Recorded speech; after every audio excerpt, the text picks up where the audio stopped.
Assalamualaikum warahmatullahi wabarakatuh. Teman-teman sekalian, jumpa lagi bersama saya Muhammad Lutfi Mahrus. Masih dalam serial akuntansi keuangan menengah. Kali ini kita akan membahas mengenai liabilitas jangka pendek untuk yang bagian pertama. Nah, pada bagian pertama ini kita akan membahas apa itu definisi atau kriteria liabilitas jangka pendek. Jadi dalam PSAK 1 dijelaskan bahwa liabilitas jangka pendek adalah yang memenuhi salah satu dari 4 kriteria. Yang pertama, liabilitas diharapkan akan diselesaikan dalam siklus operasi normal. Yang kedua, liabilitas yang dimiliki dengan tujuan untuk diperdagangkan, misalnya instrumen derivatif. Yang ketiga, liabilitas tersebut jatuh tempo untuk diselesaikan dalam jangka waktu 12 bulan setelah periode pelaporan. Atau yang keempat, entitas tidak memiliki hak tanpa syarat untuk menunda penyelesaian liabilitas selama sekurang-kurangnya 12 bulan setelah periode pelaporan. Nah, jika memenuhi salah satu 4 kriteria ini, maka liabilitas itu diklasifikasikan sebagai liabilitas jangka pendek. Nah, jadi ya, tadi kriteria pertama akan diselesaikan dalam siklus operasi normal. Jadi siklus operasi normal itu, kalau perusahaan dagang itu contohnya misalnya dia dari punya kas untuk membeli barang dagangan, kemudian dijual, sampai kemudian memperoleh kas lagi, dan kemudian digunakan untuk beli barang lagi. Itu satu siklus operasi normal. Untuk yang kedua derivatif ya, jadi ada liabilitas untuk tujuan diperdagangkan. Yang ketiga adalah jatuh temponya itu 12 bulan ke depan ya, dalam jangka waktu 12 bulan setelah tanggal pelaporan.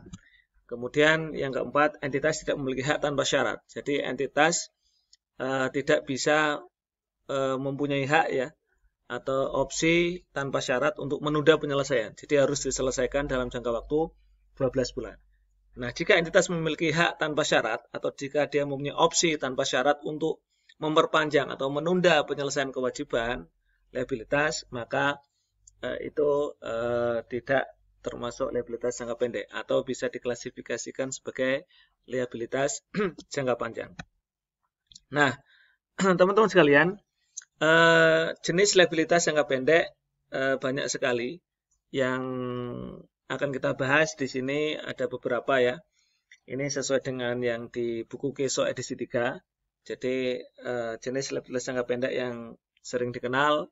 Yang pertama ada accounts payable atau utang dagang. Yang kedua notes payable ya, atau wesel bayar ya. Yang ketiga current maturity of long term debt. Jadi liabilitas jangka panjang atau utang jangka panjang yang akan jatuh tempo dalam jangka waktu 12 bulan ke depan. Nah, itu namanya current maturity. Jadi sudah mau jatuh tempo. Kemudian yang keempat, short term obligation expected to be refinanced. Jadi ini ada liabilitas jangka pendek yang akan diperpanjang ya, akan diperpanjang atau ditunda waktu pembayarannya. Nah, nanti apakah nanti masuk liabilitas jangka pendek atau liabilitas jangka panjang? Jika ada liabilitas jangka pendek atau kewajiban jangka pendek yang akan diperpanjang ya, di refinance itu diperpanjang atau ditunda penyelesaiannya. Ya nanti insya Allah kita bahas. Yang kelima, dividends payable atau utang dividen. Yang keenam, customer advance and deposit, yaitu uang pembayaran di muka atau deposit yang dibayar oleh customer. Yang ketiga, unearned revenue. Unearned revenue itu pendapatan diterima di muka. Jadi kalau kita menjual barang atau menyediakan jasa, sebelum barang atau jasa itu kita serahkan, maka customer itu sudah memberikan pembayaran duluan. Nah, itu namanya unearned revenue. Nah, itu kewajiban juga. Yang ke-8 adalah sales and value added tax payable, yaitu pajak penjualan dan pajak pertambahan nilai atau PPN. Yang ke-9 income tax payable atau pajak penghasilan atau PPH. Yang ke-10 adalah employee related liabilities, yaitu liabilitas yang terkait dengan pegawai. Jadi liabilitas yang ada hubungannya dengan pegawai, contohnya potongan PPH. Jadi kita motong PPH-nya pegawai, kita motong iuran BPJS-nya pegawai, kita motong iurannya koperasi pegawai, motong iuran pensiunnya pegawai. Nah, itu adalah kewajiban karena kita nanti akan menyetorkan kepada pihak-pihak yang terkait tadi. Contohnya kalau PPH disetorkan ke KPP, ya BPJS ya disetorkan ke BPJS dan lain sebagainya. Baik, teman-teman sekalian, kita akan bahas satu persatu jenis liabilitas tadi ya, yang ada 10 tadi. Yang pertama, accounts payable. Nah, kita tahu accounts payable itu utang dagang timbul dari pembelian, transaksi pembelian. Jadi kita beli barang, jasa, atau beli inventory. Nah, kemudian kita belinya secara utang. Nah, itu bisa dicatat sebagai accounts payable. Biasanya accounts payable itu dinyatakan dalam apa syarat ya, atau 2/10 N/30 ya. Sudah kita pernah mendengar istilah ini. 2/10 artinya didiskon 2% kalau dibayar dalam jangka waktu 10 hari. Sedangkan masa pembayarannya adalah 30 hari. Itu kalau 2/10 N/30.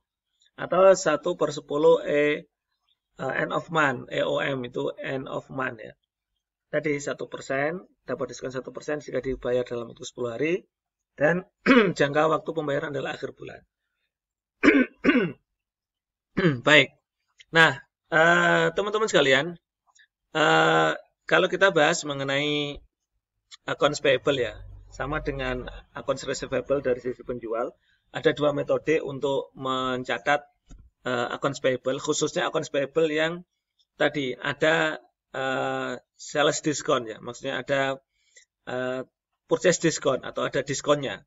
Dan diskonnya tadi atau cash discount ya, diskon yang diberikan jika pembeli mampu atau membayar dalam jangka waktu tertentu yang ditentukan. Misalnya di sini adalah 2/10 terus net 30. Nah, ini berarti dalam jangka waktu 10 hari akan dapat diskon 2% ya, jika dibayar dalam jangka waktu 10 hari. Nah, sama seperti ini logikanya sama seperti ketika kita bahas piutang dagang ya dari sisi penjual. Kalau cross method itu berarti ini kita asumsi kita menggunakan periodik ya. Kalau periodik itu kan akunnya purchase. Kalau perpetual akunnya inventory. Misalnya kita beli barang dagangan, kita pakai sistem periodik jadi akunnya purchase ya, biar lebih mudah untuk memahami. Jadi pembelian 10.000, terms 2/10 net 30. Kalau gross ya langsung dicatat purchase pada accounts payable langsung 10.000, belum didiskon. Kalau net langsung didiskon meskipun belum diambil ya. Diskonnya 2% berarti 200, berarti langsung purchase account payable 9.800. Nah, misalnya yang 4.000 dibayar, si pembeli membayar dalam periode diskon, maka 4.000 dapat diskon 80 atau 2% ya, berarti 80. Nah, kalau pakai cross method, dicatat itu akun purchase diskon. Jadi akun payable-nya di debit 4.000, purchase diskonnya di kredit 80. Ya, purchase nanti akan mengurangi, purchase diskon akan mengurangi nilai purchase. Kemudian cash-nya yang dibayar pembeli karena dapat diskon adalah 3.920. Kalau net method, langsung dicatat sesuai dengan cash yang diterima. Accounts payable-nya juga langsung sama 3.920 karena sudah didiskon di awal. Jadi ketika di awal tuh sudah disajikan secara net, jadi nggak ada perlu akun purchase diskon. Nah, yang terakhir 6.000, bagaimana kalau 6.000 itu dibayar setelah periode diskon? Itu berarti tidak dapat diskon ya. Setelah periode diskon berakhir, tidak dapat diskon, berarti langsung full accounts payable pada cash 6.000. Sementara yang net method, kan akun cash-nya yang diterima kan 6.000. Sementara akun payable yang didebit kan cuma 5.880 saldonya tadi ya, karena sudah net tadi ya. Nah, berarti ada 120 diskon yang nggak diambil. Sudah dicadangkan, sudah dipotong di depan, ternyata nggak jadi diambil. Nah, berarti kan rugi bagi sisi pembeli sebenarnya, kerugian. Maka dia mencatat di debit purchase discount loss. Nah, itu masuk nanti di pos other income and expense. Jadi diskon yang tidak diambil oleh si pembeli, bagi si pembeli dicatat sebagai purchase discount loss, masuk other income and expense, debit. Sementara kalau bagi si penjual itu masuk pendapatan lain-lain, other income and expense, akunnya sales discount forfeited. Baik, sekarang kita membahas mengenai notes payable yang kedua. Notes payable itu dokumen tertulis, dan tadi janji tertulis bisa muncul karena transaksi pembelian, bisa karena pembiayaan, minjam duit, ya, atau transaksi lainnya. Notes payable bisa diklasifikasikan jangka pendek atau jangka panjang tergantung jatuh temponya. Kalau notes payable-nya jatuh tempo atau masa berlakunya itu 12 bulan ke bawah, itu berarti jangka pendek. Kalau 12 bulan ke atas berarti jangka panjang. Nah, notes payable ini sama ya, waktu membahas tentang notes receivable ya. Kalau notes receivable kan sisi yang penjual atau yang minjemin dana gitu ya. Kalau notes payable adalah sisi yang meminjam ya, atau pembeli. Nah, itu bisa berbunga dan tanpa berbunga. Kalau berbunga, itu berarti ya, ini contohnya karena liabilitas jangka pendek, khusus kita membahas liabilitas jangka pendek, berarti notes payable-nya adalah notes payable yang 12 bulan ke bawah, ya gitu, tidak lebih dari 12 bulan.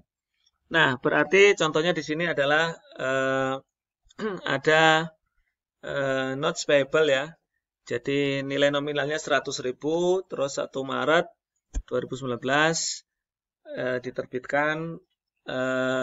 Ini transaksi peminjaman ya, peminjaman uang, dan di situ 6% ya, bunganya 6%.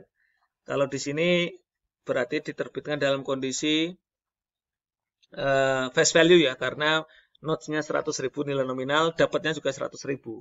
Berarti cash pada notes payable 100.000. Jadi tidak ada diskon, tidak ada premium. Dan biasanya teman-teman sekalian, ini karena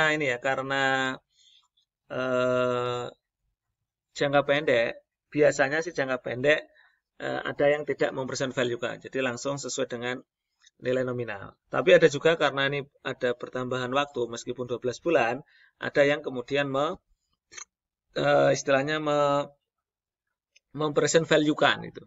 Ini di sini cuma 4 bulan, jadi asumsi tidak di present value kan, jadi langsung cash pada notes payable 100.000. Kemudian ada bunga kupon 6%, ya gitu. Atau dalam soal ini berarti tidak istilahnya tidak ada diskon, tidak ada premium, karena memang sama ya antara bunga kupon dengan bunga pasar, sehingga yang dikasih juga pas 100.000. Nah, untuk jurnal pengakuan bunga, karena ada bunga 6% per 4 bulan, per tahun ya, 6% per 4 tahun, kalau per 4 bulan berarti ya 4 per 12 kali 6% kali 100.000 berarti 2.000. Nah, kita catat saat misalnya ini periode pengakuannya, periode pelaporannya 30 Juni misalnya ya. Kita mencatat dulu interest expense pada interest payable, baru nanti ketika dilunasi kita mencatat notes payable 100.000, interest payable 2.000 dan cash 2.000. Kalau misalnya langsung ya, kita waktu itu tidak membuat jurnal pengakuan bunga atau penyesuaian, bisa langsung misalnya 31 Desember ya, bukan 30 Juni, berarti kan tidak perlu membuat jurnal penyesuaian per 30 Juni. Jadi langsung notes payable 100.000, interest expense 2.000 dan cash 102.000. Nah, kalau non interest bearing notes berarti tidak memberikan bunga. Kalau tidak memberikan bunga berarti yang diterima itu akan lebih kecil dibanding yang istilahnya nilai nominalnya. Jadi contohnya PT Apik itu zero interest notes, nilai nominalnya 102.000, tetapi yang diterima itu cuma 100.000. Nah, di sini sebenarnya ada bunganya yaitu 2.000. Jadi memang tidak ada pencatatan bunga secara periodik, tetapi ini seperti amortisasi ya. Jadi mengamortisasi karena nilai yang diterima itu lebih kecil dibanding nilai nominal. Ya karena zero interest notes berarti dikenain bunga. Jadi sebenarnya dari segi pencatatan kita tahu bahwa cash notes payable di awal itu 100.000. Sementara kalau yang sebelumnya kan itu dicatat sebagai interest payable ya, interest payable atau interest payable. Kalau di sini kan amortisasinya menambah notes payable gitu ya, 2.000. Sehingga waktu jurnal pelunasan pokok itu langsung notes payable 102.000 pada cash 100.000. Jadi saat pembayaran cash itu full 102.000 itu untuk notes payable. Walaupun di dalamnya itu sebenarnya mengandung bunga tadi 2.000. Nah, seperti itu teman-teman ya. Jadi itu untuk interest zero atau non interest bearing notes. Demikian untuk bagian pertama ini, semoga bisa difahami. Terima kasih, selamat belajar. Assalamualaikum warahmatullahi wabarakatuh.